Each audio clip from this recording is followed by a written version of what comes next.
Hello friends, आज का हमारा टॉपिक है effect of temperature on resistance. यह डीसी सर्किट का पार्ट है और यह इलेक्ट्रॉनिक्स का सिलेबस है।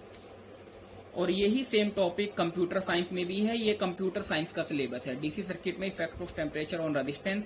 Let's start. देखिए, जैसा हम लोगों ने यहाँ नोट्स में राइट डाउन कर रखा है, किसी चालक पदार्थ का प्रतिरोध ताप बढ़ने के साथ बढ़ता है, अतः चालक पदार्थ का प्रतिरोध ताप के समानुपाती होता है। मतलब जो रेजिस्टेंस है वो टेम्परेचर के डायरेक्टली प्रोपोर्शनल होता है। जैसे जैसे टेम्परेचर इंक्रीज होगा तो उसका रेजिस्टेंस भी इंक्रीज होगा।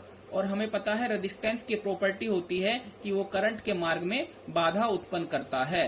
तो जैसे जैसे हम टेम्परेचर बढ़ाएंगे तो वो करंट के मार्ग में बाधा उत्पन्न करेगा। अब करेगा कैसे, वो देखते हैं।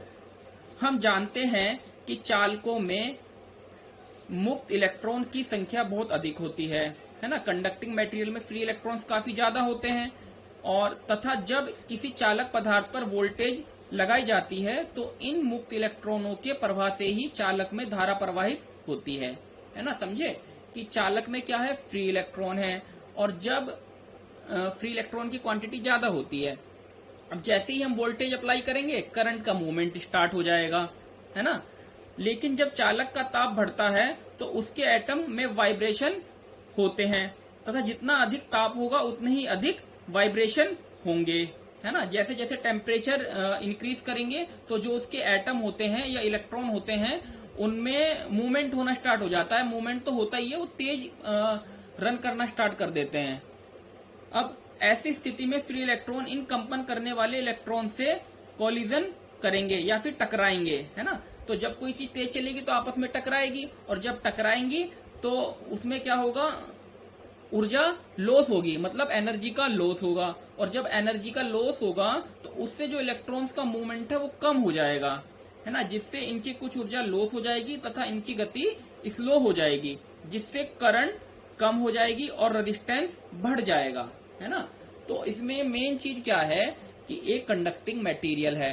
कंडक्टिंग मटेरियल में फ्री इलेक्ट्रॉन होते हैं और फ्री इलेक्ट्रॉन एक प्लेस से दूसरे प्लेस चलते हैं। अब जैसे जैसे हमने टेम्परेचर इंक्रीज हुआ तो इन फ्री इलेक्ट्रॉन ने बहुत जल्दी चलना स्टार्ट कर दिया, और जब ये चले तो आपस में टकराए, और जब आपस में टकराए तो एनर्जी का क्या हुआ, लॉस हुआ। और एनर्जी के लॉस होने से क्या होगा, जो इलेक्ट्रॉन का मूवमेंट है वो धीरे हो जाएगा, और मूवमेंट धीरे होगा तो इसका मतलब उसका रेजिस्टेंस इंक्रीज हो जाएगा। और रेजिस्टेंस का काम क्या है, करंट के मार्ग में बाधा उत्पन्न करना। अब इस चीज का आप ध्यान रखेंगे, दो इलेक्ट्रॉनों को टकराने में लगने वाले समय को रिलैक्सेशन टाइम टो कहा जाता है। जब दो इलेक्ट्रॉन आपस में टकराते हैं उसमें कुछ टाइम स्पेंड होगा, तो उस टाइम को हम क्या बोलेंगे, रिलैक्सेशन टाइम बोलेंगे। और इस रिलैक्सेशन टाइम को हम डिनोट किससे करेंगे, टो से रिप्रेजेंट करेंगे। और टो का हमारा सिंबल क्या होता है, ये हमने यहाँ पे बना रखा है ना। अब उसके बाद क्या है, किसी चालक पदार्थ की प्रतिरोधकता उसके रिलैक्सेशन टाइम के इनवर्सली प्रोपोर्शनल होती है। इनवर्सली प्रोपोर्शनल मतलब कि अगर रिलैक्सेशन टाइम बढ़ेगा तो रेजिस्टिविटी घटेगी, और अगर रिलैक्सेशन टाइम ज्यादा होगा, अगर रिलैक्सेशन टाइम कम होगा तो रेजिस्टिविटी ज्यादा हो जाएगी। इनवर्सली प्रोपोर्शनल का मतलब क्या होता है, एक चीज घटती है तो दूसरी बढ़ती है, दूसरी चीज बढ़ती है तो दूसरे वाली घटती है। तो यहाँ पे हम लोगों ने लिख रखा है, किसी चालक पदार्थ की प्रतिरोधकता उसके रिलैक्सेशन टाइम के इनवर्सली प्रोपोर्शनल होती है। आर यहाँ पर क्या है, रेजिस्टिविटी है, और टो क्या है, यहाँ पर रिलैक्सेशन टाइम है।